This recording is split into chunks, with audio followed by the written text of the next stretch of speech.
ايه رأيكم النهارده نعمل صوابع زينب بمكونات بسيطة جدا جدا، وبإذن ربنا تطلع معاكم ناجحة من أول مرة. الكمية دي كلها بكوبايتين 2 بس من الدقيق، وكوباية من السميد، والكوباية اللي بنعاير بيها الدقيق اللي هنعاير بيها السميد.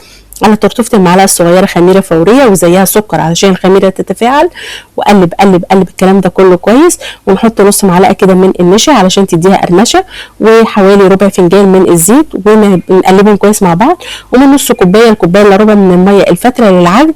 وكل شوية كده بتنقطي لحد لما العجينه تلم معاكي. عجينه الصوابع زينب مختلفه شويه عن اي عجينه، يعني بتبقى متماسكه شويه بس مش قاسيه يعني شويه. قلب قلب او اعجن اعجن اعجن لحد العجينه ما تلم معاكي، وبعد كده مش بنسيبها تخمر، بنشتغل فيها على طول. بس في ملحوظه مهمه، هتشتغلي في حته صغننه على قد الطاسه اللي هتقلي فيها علشان ما تخمرش، لو خمرت هتاخد اشكال فضائيه.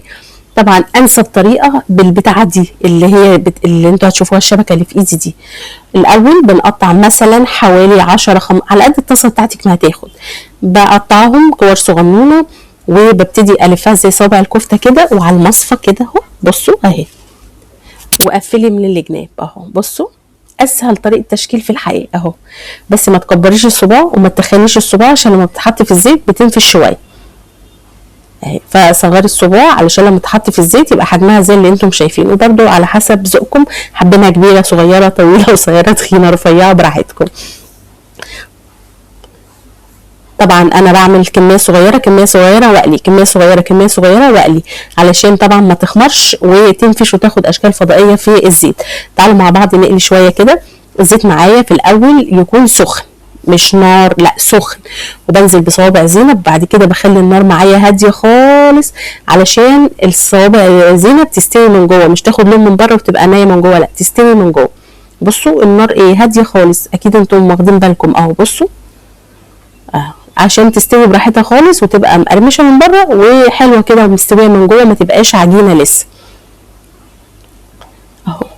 طبعا بنطلعها على مصفى عشان تصفي اي زيت. الشربات طبعا كنت عاملاه معاكم قبل كده، لكن سريعا هقول لكم عليه. معايا كوبايه من السكر وكوبايه من الميه، طبعا على حسب الكميه. الكميه دي اخدت كوبايتين سكر وكوبايتين ميه، عصره ليمونه، ظرف فانيليا، يغلى على البوتاجاز ربع ساعه كده لحد الشربات ما يبقى تقيل، مش تقيل قوي بس تقيل شويه، يبرد تماما تماما تماما. صوابع زينب بارده والشربات بارد، ونحط بقى وقلب قلب لحد ما تشرب في الشربات. نسيبها كده 3 4 ثواني، وبعد كده برده بمصفى، ونطلع في مصفى اسفه بالشبكه كده، نصفيها كويس من الشربات ونطلعها على مصفى علشان تصفي اي زيادات من الشربات. وده كده شكلها، وبالف هنا وشفا مقدما اذا جربتوها وعجبتكم.